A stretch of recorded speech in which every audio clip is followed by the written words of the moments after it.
Three things to know about a crate when it comes to raising your puppy. The first one is that teaching your puppy how to be in a crate is excellent for making sure that you don't make the most common mistake in puppy raising. And that mistake is that people don't generally make sure that their puppy is getting enough sleep. Puppies between the ages of like 7 and 16 weeks old need anywhere from 16 to 24 hours, or not 24, 20 hours of sleep a day depending on the dog, in order for their brain and their body to develop well.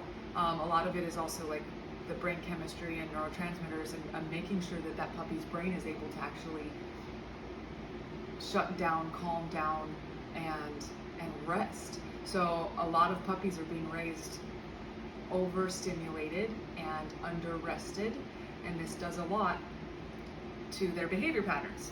So using a crate as part of your daily routine, not only at night for sleeping, but also for nap times, like putting a baby down for a nap, is super important for their brain development. The second thing is potty training. It is impossible to explain to a puppy that they have a bladder, let alone explain to them that when their bladder feels a certain way, they need to let you know to take them out. It's impossible to sit a puppy down and say, hey, we don't actually go potty in the house, we only go potty out of the house. Things like bells and doggy doors don't help us out with this. In fact, bells, most of the time it just becomes a classical conditioning exercise that teaches the puppy that when the bells ring, the door opens. It doesn't teach the puppy that the bells ring only when their bladder feels a certain way. It just teaches the puppy that bells means door opening. And that connection to potty training is often lost. It usually just becomes, hey Jeeves, I would like to go outside and play now. So I don't recommend using bells. I do recommend having a structure, utilizing a crate. A crate helps you harness your puppy's natural desire to stay clean in their sleeping area, especially if it's sized correctly. Unless you have an issue with a puppy from a puppy mill or a dirty dog, and that's a whole other topic. You can actually harness this desire of the dog to naturally want to keep their space clean. And that is what's going to help you teach them how to stretch out their times between going potty because you're using that desire to stay clean.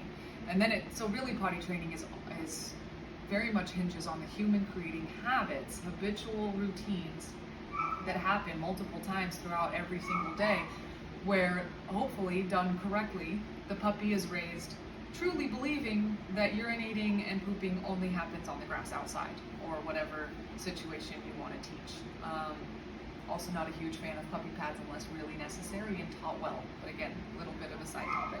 So the crate helps you potty train well and helps you keep things much, much cleaner, and puts a little bit less onus on the infant, tiny baby puppy on impulse control and understanding a complex behavior, and a little bit more onus on the adult human who is building the routine, that then the puppy, it almost just becomes a setting in their behavior. And good potty training is simply the belief.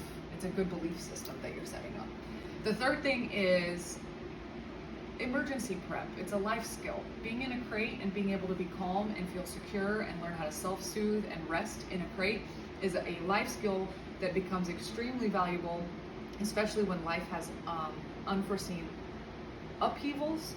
If there's an emergency, if your dog is injured, you don't want your puppy's first real experience in a crate to be when he also has a broken leg and he's at the vet.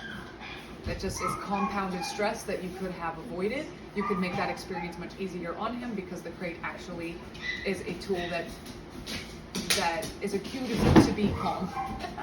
Speaking of puppies.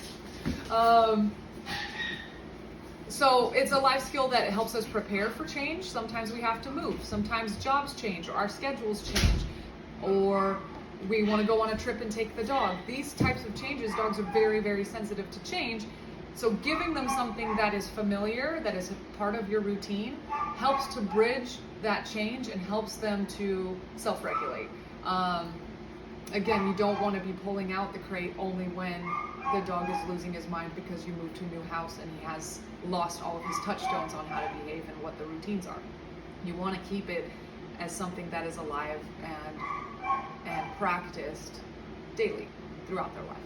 Doesn't mean that they have to be married to the crate. I don't believe in blanket statements. I have, of my 5 dogs, 2 of them don't sleep in crates at night. There are no blanket statements, but there are things that are appropriate for certain life stages pretty much across the board, and there are things that that individual dog needs more or less of depending on the dog.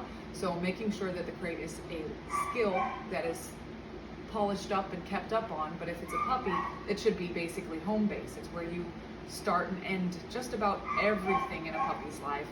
It kind of revolves around the crate for multiple reasons, but these are just my favorite 3.